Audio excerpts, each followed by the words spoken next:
Hey everybody, welcome to the Yankee and Canuck podcast, a show where we discuss TV, film, and more. And I am your host, a Yankee. I'm your host, a Canuck. And today we're going to be talking about Wings, 1927 film. It's considered the first Best Picture winner, actually. That's right. The thing about this particular ceremony, just to quickly touch on it, is that it was pretty uneventful. Um, it actually was created by Louis B. Mayer, who's a co-owner of MGM, and essentially he did this just to kind of placate his workers or the workers in Hollywood because they were about to unionize at that point. And he's like, "Oh, don't unionize. Let's make a little award show to commemorate all your hard work and effort." And it was just, to me, I think a racket. People knew who won like 3 months ahead of time apparently, and the whole thing lasted only like 15 minutes allegedly. And this was As opposed to today, where it's like a 4 hour ceremony. yeah, highly televised. It's Yeah, the yeah. viewership has been dwindling over time, but millions of people still watch. True. Yeah. And this particular ceremony, there were two different awards. This one won for Outstanding Picture, and the other one was Best Unique and Artistic Picture, a totally separate category entirely, but both of them were pretty similar when you really break it down. And only retroactively, the Academy decided that, we're going to do away with Best Unique and Artistic Picture. We're going to do just Outstanding Pictures. So, therefore, Wings is considered the first Best Picture winner. There's a really interesting video on YouTube I recommend you guys check out called What Can We Learn from the First Oscars by a channel called When the Pictures Got Bigger.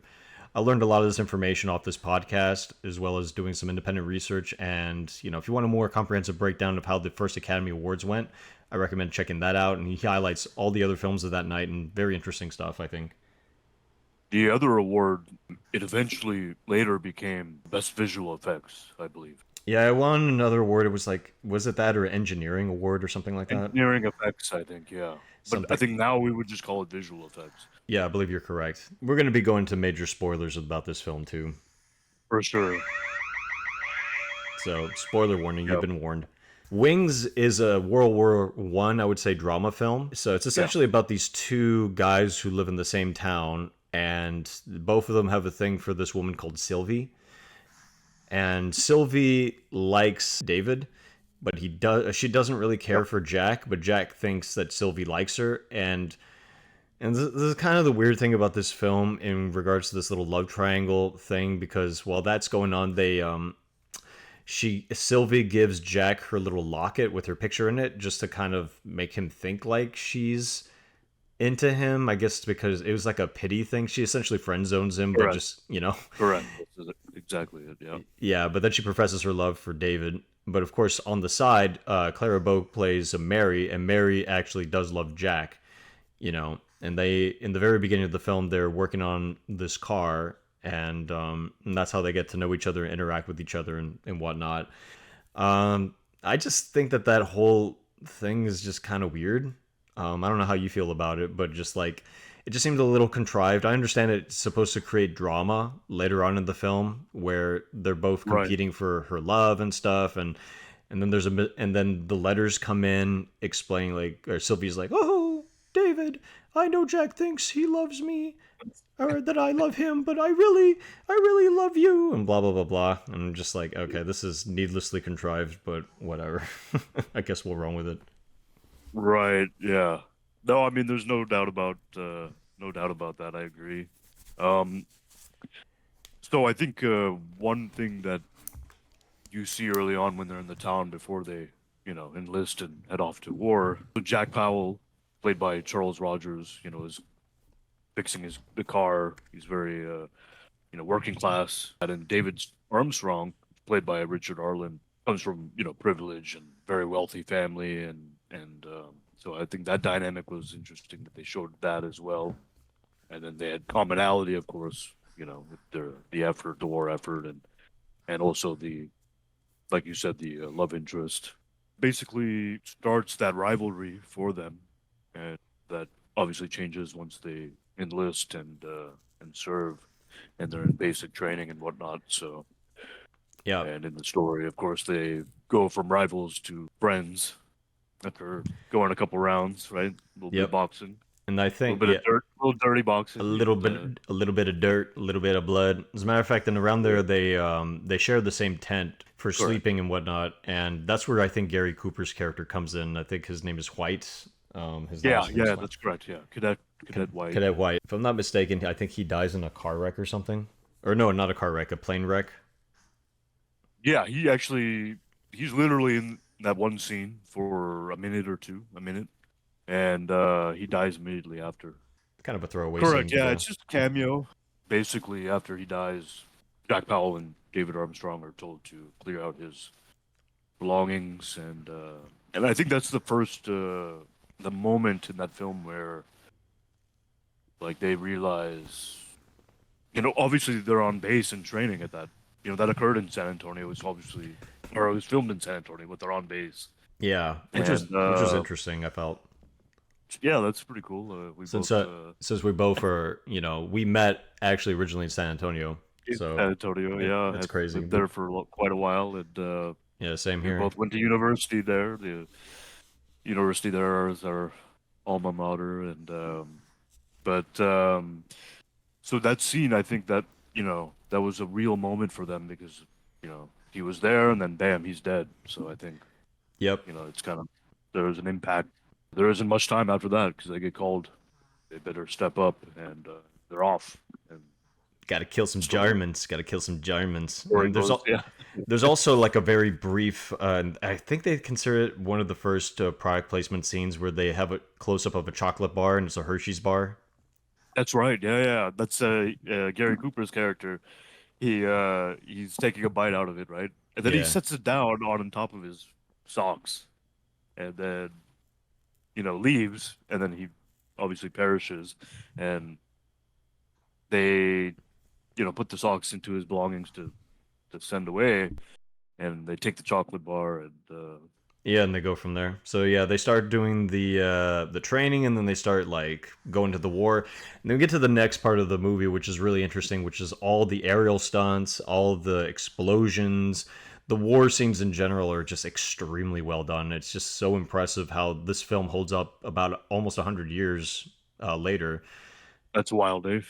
It Almost 100 years, man. Yeah, I know. It's just, and they do. There were so many extras in this film, and so many got injured, so many got hurt in the process of making this film.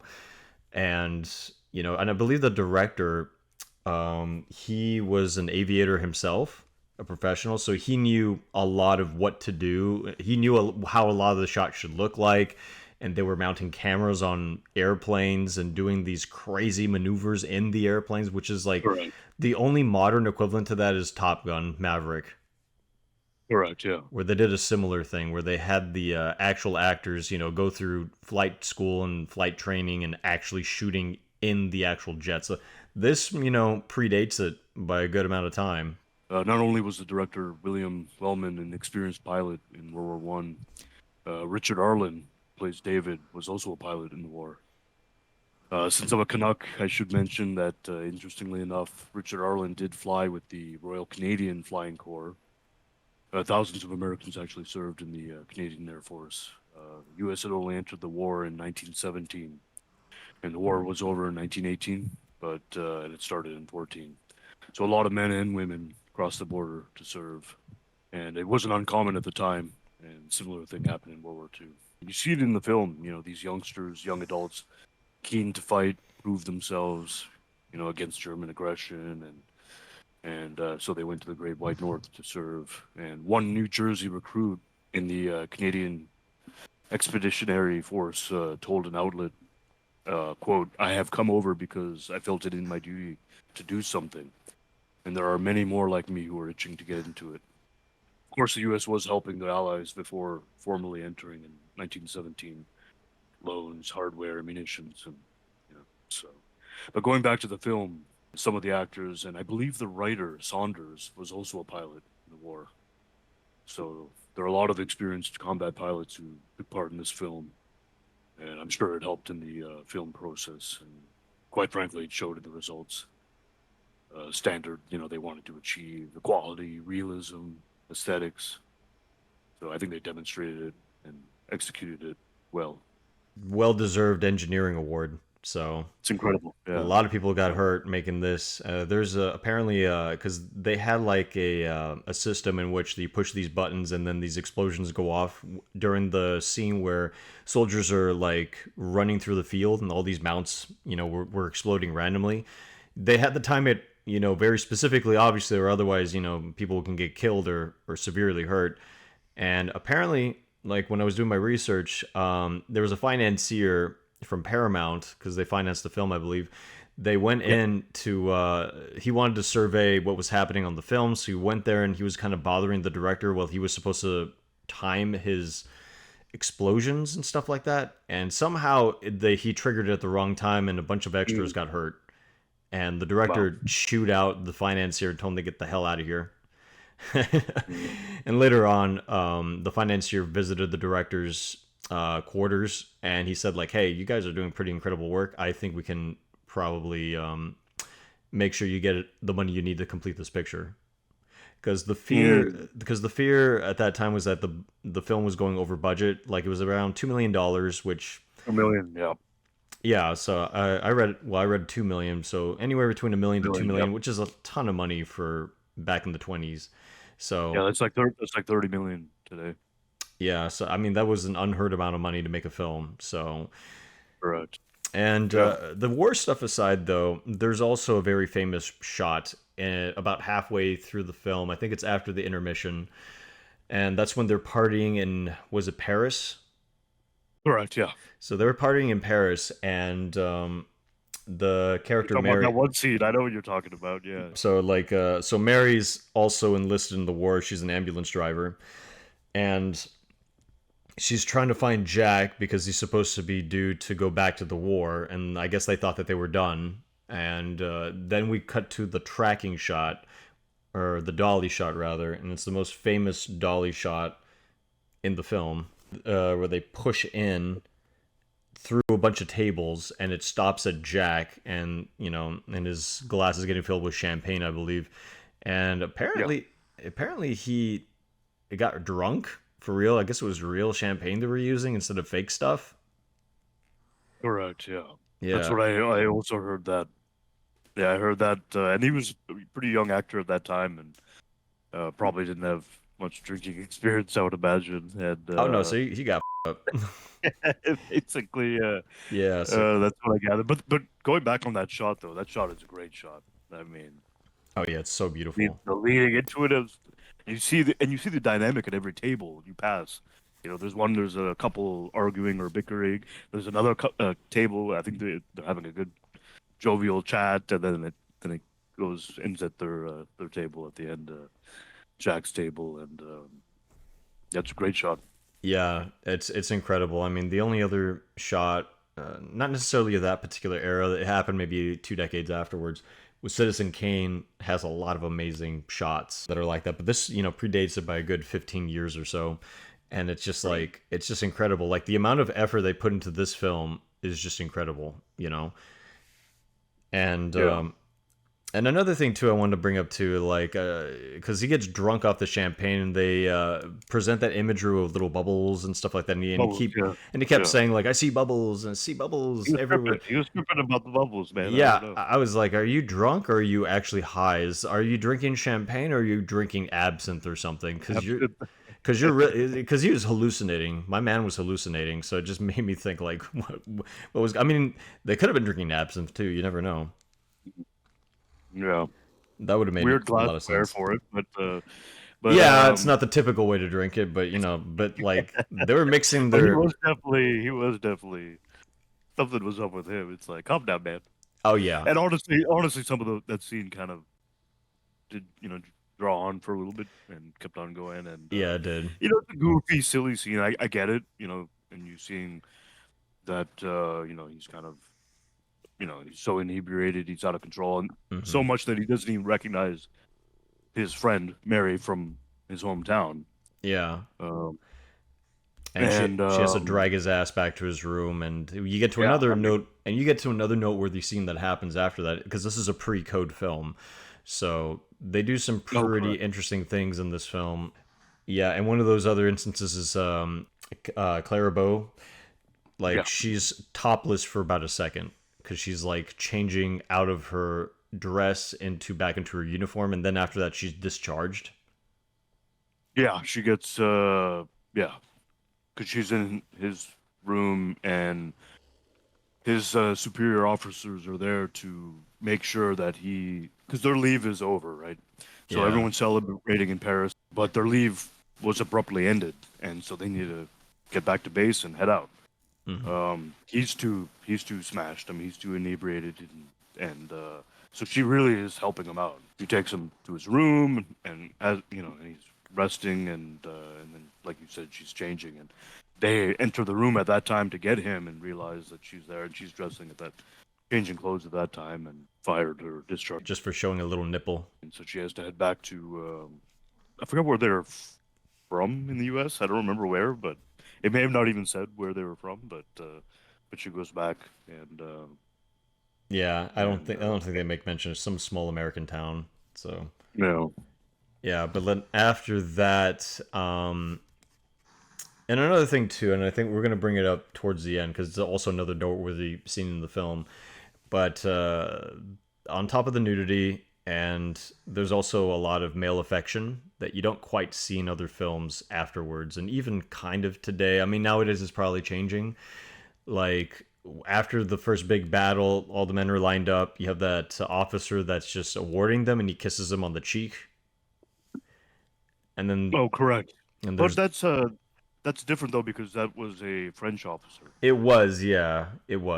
so That's an important it's distinction to make, a but different customs, and of course, yeah, uh, but it's still an American production, so you don't really quite see that. Usually, what you're yeah, used to seeing is like in post 1940s films, like there's a lot of sanitation in terms of these hmm kind of. I mean, at some point you weren't able to show pregnant women, and stuff like yeah, that, which is like really weird. Like it's just this really weird kind of religious influence of some kind going on in the film industry, I guess. sure, But yeah, like yeah, but you saw some of that. You saw like afterwards they thought David died. In reality, his plane crashed and he was in enemy territory, and they just he was presumed dead. So there was like the main officer would put his arm around Jack and just affectionate like, "Oh, it's okay, buddy," and like that kind of stuff. There's a lot of like that kind of male affection that's in there that I thought was interesting to see, yeah. and of course, But expected in the military in that war. I mean, they're in war, so there is that oh yeah, camaraderie and of there's course, that, yeah. I mean, like in if we're talking about like in real life, all that stuff probably for sure happened, maybe more too. But just like but to see this in in the context of an American film, especially in this time period, is yeah, at like that kind of time, yeah, it's kind of interesting. I felt, and also, yeah, but one of the best moments in the film, I feel, is when Dave takes a German biplane to get the hell out of there. He shoots a bunch of German soldiers out in the field. And then, of course, around that time, Jack is in his plane, and then he sees this biplane flying, decides to shoot it. But of course, he didn't realize his buddy Dave was in it, and he ends up shooting him down, and yeah, sure. killing him effectively. So Yeah, it's very, very sad. Yeah, I mean that's literally at the towards the end of the film. yeah, The last 45 to 55 minutes of the film is nonstop action, yeah, pretty much. It's fantastic. Scenes are it's just really done really well. If you don't mind, I actually when I was watching that scene, it's a great scene when David does survive getting shot down and he's wounded and he gets to that German base. So he's in stealth mode, right? And he's evading capture and whatnot. He should have had a scene where he has a stealth mode attack behind like a patrol or something, and he comes up behind one of the Germans and steals their uniform. Like chokes them out or slits their throat or something. Steals their uniform. And the reason I say that is because when he's going to the base to steal the aircraft, he's in his clothes, his uniform, and it takes forever for the other people to notice something's going on. And even when he gets into the vehicle, they even take a time, like 10, 20 seconds to start firing their guns at him. And it's a bit strange. I think if he had the German uniform on, it would have made that scene a little bit more believable. I suppose so. It So, really depends on how much time you have and how quickly you need to get it. Because it's funny evoking Top Gun Maverick again. It's the same sort of thing that happens in Top Gun Maverick, where they're in I've enemy never seen it before. territory and well, there's a scene where they're in enemy territory and they have to that steal a jet and get out of there. Okay. It's kind of similar in a way. So I don't know. It could be. I mean, Oh, okay. I don't think they took from this film. I think it's just kind of a generic, like, or I wouldn't say generic. It's just like a kind of a little bit of I guess you could say a trope or something, where it's just like, oh, you're in enemy Yeah. territory, you got to steal a vehicle to get out of there. Yeah. So, No, and it makes sense too. I mean, that's his only way to survive was either to take the aircraft or a jeep or some whatever. And there was no way he was getting out of there on foot, especially being wounded. oh yeah, Um, his plane but was his I best think option. But afterwards, he takes that plane, he mows down some Germans, and only to get mowed down by his buddy Jack, who had no idea he was flying that plane. But interesting because, like, in the when he was getting shot, Dave was going, "Jack, it's me, Jack," and I'm like, "How do you know it's Jack?"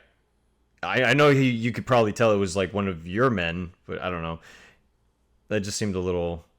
It's kind of like, it's I mean, yeah, I think he's just out of desperation because he knows it's Jack because of the shooting star paint job on the aircraft. So he knows oh, that I see. him. Okay, that would make more sense then. So the only difference is Jack doesn't know it's him. All Of Jack course. sees is the German aircraft with the Iron Oh Cross yeah, on of it. course. There's no way Jack would have known So for sure. I just didn't know how Dave yeah, would know. But yeah, I forget. Yeah, because yeah, the painting that could have been the paintings on the side of the plane, the yeah.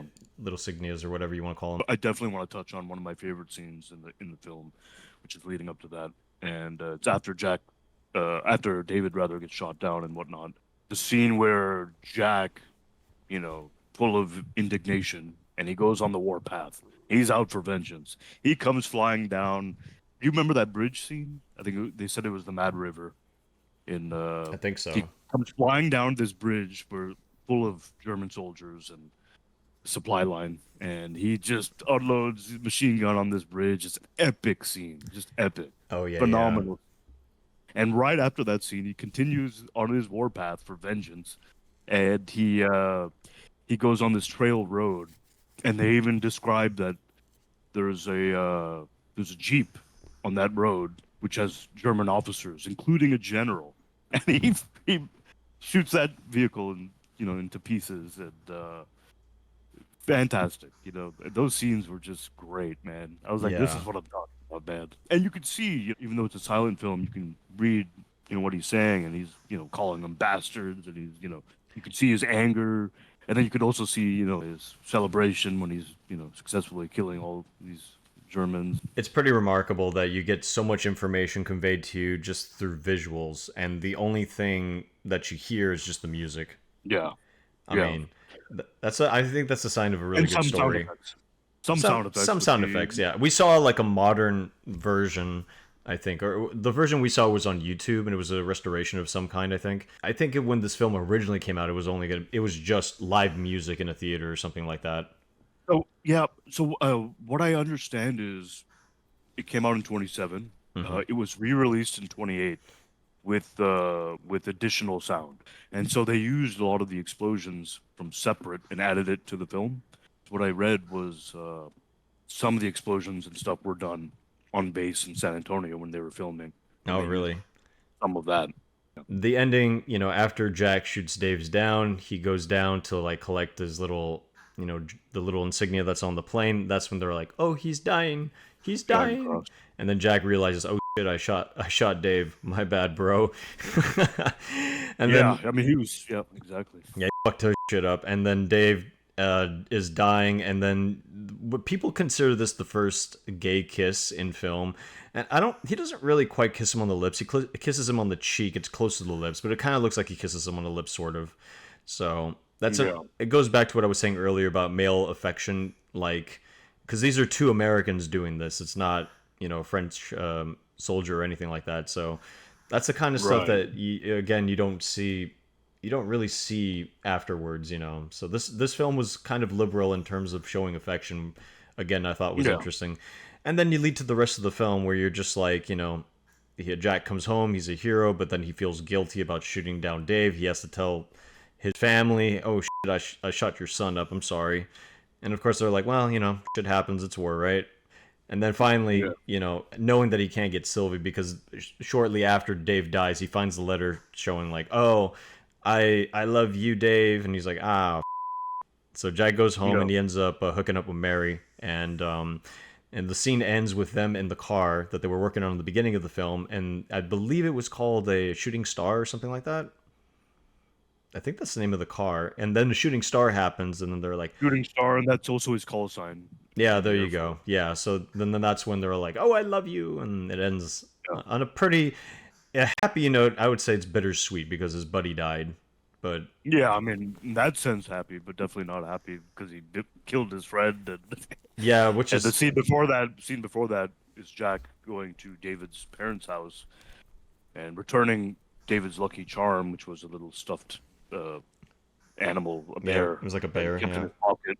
Yeah, from his childhood that his mother gave him before enlisting. His parents are aware that David had died by friendly fire at the hands of Jack. His mother ultimately does forgive him, even though she wanted to hate him. But she couldn't since it was war and it wasn't really his fault. So I felt that was a memorable scene with sadness and guilt and forgiveness. Yeah, exactly. And I think there was a scene prior to that where Dave was telling Jack, "Hey, if I don't make it, give these trinkets to my parents." And I think Jack says something like, "Oh, you'll be fine." But of course, nothing like that. Nothing is fine. Correct. Yeah, it's actually very interesting that that occurred right before the scene of that battle, where he gets shot down and all that, and he has a feeling.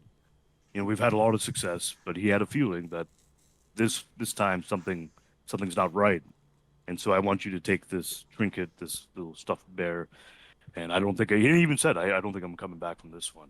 And Yeah, like foreshadowing. you said, Yeah, foreshadowing. Yeah. So exactly. So, but overall, that's the film right there. And as we keep saying, outstanding film. It won outstanding picture, yeah, so because it's an outstanding film. everything in between is really great. I mean, there's 1 hour of just action sequence. Um, and with World War One, for those who know and read about World War One, how horrific it was. In particular, the trench warfare was notorious for being horrific, and this movie even has that. There's a moment where he gets shot down and he's in the with the English French, and this was probably about, I don't know, maybe an hour into the film, give or take, and you get to see a little bit, and then later you see more of the trench warfare, not to the full degree of what really occurred, because it's way too horrific to show on this type of film. But Yeah. so this movie doesn't just show outstanding action sequences of aerial combat, dogfighting, bombing, machine guns. Uh, the shots on the ground in the trenches are done really well. The practical effects are really good. There's a one scene in particular I remember of a bunker, and the tank, drives over the bunker, it collapses, and I Yeah. mean, it's a really great scene. Very, so That's I where think like if all you're, the that's where all the men were inside and the roof collapses and stuff because of a bombing. yeah, Yeah, that exactly, that yeah, was crazy. It just makes me go like, how the hell did they do that without really severely injuring or killing anyone? It really yeah, is one of those kind of films where you think like, how do they do this? Which nowadays it's CGI and stuff, and there's a lot of yeah, that magic is siphoned away because of that technology. What and the plus side of that, it makes sets a lot safer and makes things a lot easier to do. But that wonder of how did they pull that off is gone in the process, and then of course this is a yeah, way pre CGI film by several decades, so it's just like yeah, you don't have that, and you're just left with going, holy crap, how did they pull this off? I think there was yeah. also, correct me if I'm wrong, but I believe there was a scene too that happens in the film where they demonstrate what they call shell shocked, which nowadays is PTSD. Sure, sure. So Yeah, World War One definitely was kind of the start of that, or at least that's what it was referred to, psychological trauma. exactly. Yeah, there was a soldier that just falls over, ostensibly from shell shock, but I think in the cut that I saw, they make it seem like he died. Like they, Yeah. yeah. So I don't know if he was meant to Well, die or, yeah, and then they carry him away. yeah. Either way, I mean, because that was a big thing back in that era. So that scene may have been supposed to be portrayed a soldier that just suffered a shell shocked moment. I mean, the movie goes into a lot of details like that, and it's really well done. Like we said earlier, $2 million budget. Now at the same time, $2 million budget, movie also had a lot of support and backing from the U.S. government, from the U.S. military. Oh yeah, Um, definitely. and you see that, especially with thousands of extras. I mean, there's so many extras in this film. So this was a movie that was, really supported, and everyone was on board and did a great job. Yeah, they absolutely did. All right, so out of 10 stars, what do you give it? Oh man, out of a 10, it's a very good film. The production's great, the effects are great, the performance is good. I mean, I think giving it an 8 out of 10 is pretty reasonable. There you go. I give it a 7 only because I felt like it overall, even though it's a great film, it goes on a little bit too long, I feel. Mm. Especially like we talk about the drunken scenes. Those scenes could have been short. The action Sure, scenes, yeah. while spectacular, they do go on a kind of a little too long, in my opinion. You know, and I feel like if there were more additional edits or trims made, I would have easily given this probably an 8 or higher. That's fair, yeah. Yeah, but in spite of that, though, even though it's a silent film, fantastic performances, fantastic story overall, fantastic sequences. It's really worth watching, and you can really see why this won Best Picture at the time. Absolutely. On the next episode, we're going to be talking about what's actually considered the worst Best Picture winner, funnily enough. Yeah, stay tuned and crack open a beer, and we'll be seeing you next time. See y'all next time. Thank you so much.